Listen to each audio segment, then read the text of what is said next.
बुंदेलखंड के बांदा से एक दो दिन से वायरल हो रहे एक खबर को लेकर के वहां के सदर विधायक ने प्रेस वार्ता की है और अपनी पूरी बात सामने रखी है। जानकारी के लिए आपको बता दें कि बांदा से एक खबर वायरल हुई थी जिसमें आरोप लगाया गया था कि वहां के सदर विधायक और एसडीएम के बीच तीखी नोकझोंक हुई है। अवैध खनन को लेकर के उन्होंने ट्रकों को छुड़वाने का उनके ऊपर आरोप लग रहा था, जिनको लेकर के सदर विधायक बांदा ने पूरी बात प्रेस कॉन्फ्रेंस में मीडिया से कही है। आगे आप देखिए वीडियो में किस तरीके से उन्होंने अपनी पूरी बात बताई है। प्रकाश द्विवेदी ने एसडीएम के चाटा मारा, खबर का नैरेटिव बनता है, टीआरपी हासिल करने के लिए मनगढ़ंत कहानी तैयार कर दी है। नंबर एक।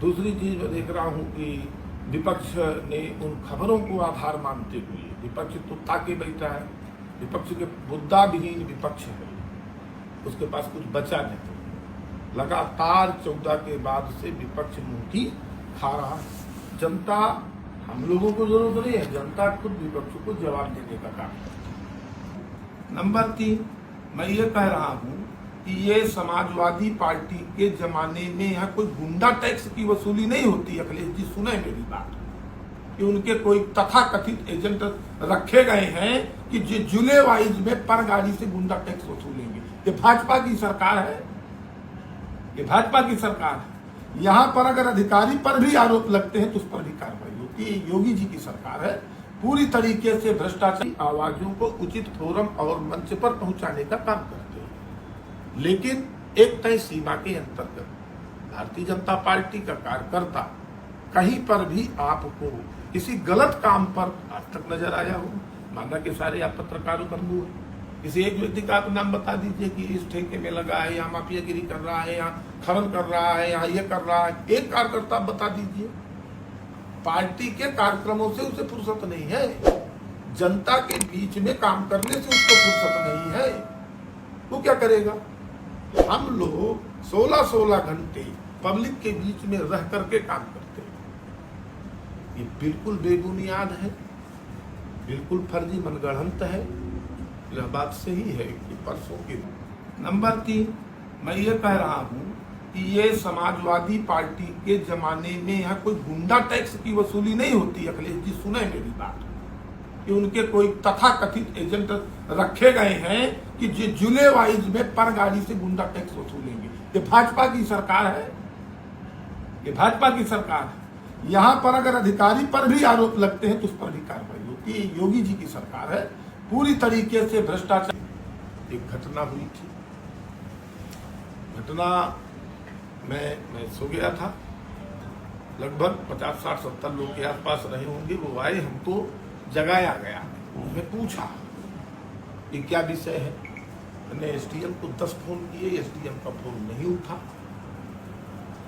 जब नहीं उठा, लोगों ने बताया कि कुछ दूर पर खड़े हैं कहन प्रकाश द्विवेदी के ट्रक। मैं चैलेंज के साथ कहता हूं कि माइनिंग में, खनन में प्रत्यक्ष, मीडिया ये भी लिख देती है अप्रत्यक्ष रूप से या अप्रत्यक्ष। भाई अगर हम कहीं प्रत्यक्ष या अप्रत्यक्ष होंगे तो हमारे कोई न कोई लिंक होंगे, ठीक है, हमारी गाड़ियां होंगी। हाँ, आम लोग हैं, क्षेत्र के हैं, खाते हैं, कमाते हैं, उनके अपने, ठीक है, 19-20 उनका ओवरलोड हो सकता है। लेकिन कई बार ऐसी भी घटनाएं हुई हैं कि अंडरलोड की गाड़ियां भी बंद हुई हैं। आरोप लगे हैं कि उनसे अवैध वसूली, गाड़ियों से एंट्री, ये विषय। तो उन्होंने कहा कि भाई हमारे साथ गलत हो रहा है। कई बार मारपीट की घटनाएं, उस दिन भी मारपीट और गाली गलौज की घटनाएं आई हैं। मैंने एसडीएम को, अगर एसडीएम का फोन उठ जाता तो मेरी फोन पर बात हो जाती, लोग संतुष्ट हो जाते, चले जाते। उन्होंने कहा हमारे साथ चलिए देख लीजिए मौके पर। मैं चला गया, लेकिन उनके साथ गाली गलौज, मारपीट, यह फर्जी बात है। सौहार्दपूर्ण उसमें वार्ता हुई, हमने एसडीएम को चेतावनी भी दी, उसे समझाया भी कि सरकार की मंशा के अनुरूप काम करिए। ऐसा ये सब शिकायतें, ये सब चीजें ठीक नहीं है।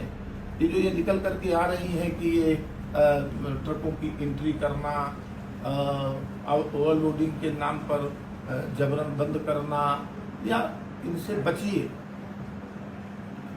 ट्रक छुड़ाने गए थे विधायक जी, ये आरोप लगा, ट्रक तो कुरान चौकी में बंद थे,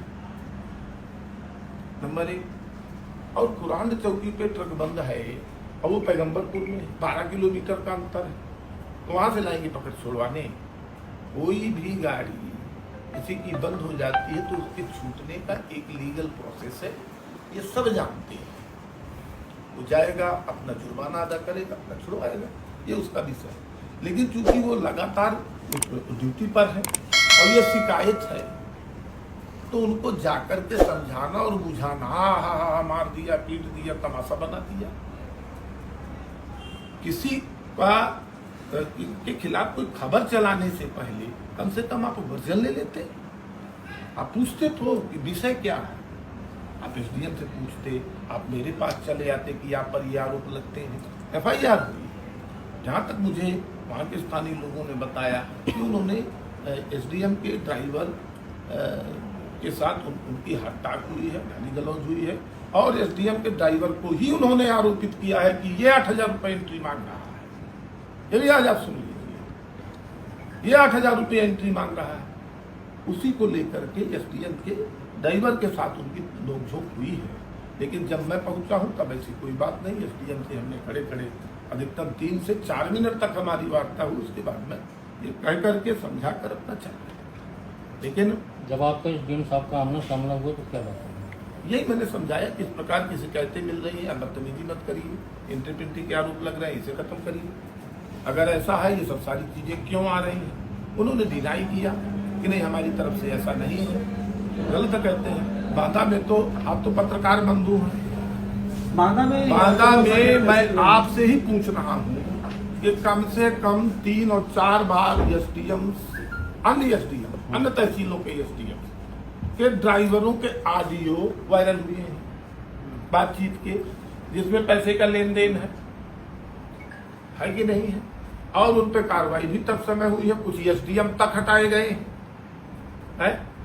तो अगर कोई आरोप लगा रहा है, 1 लगा दे, 2 लगा दे, 1 दिन लगा दे, 2 दिन लगा दे, 3 दिन लगा दे, देखिए चेकिंग करना अच्छी बात सरकार का शुरू से रहा है।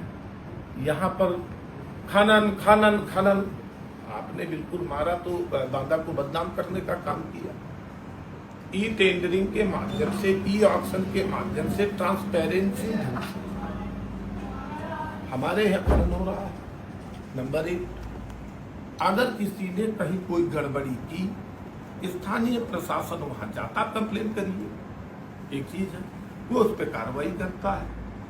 नंबर 2,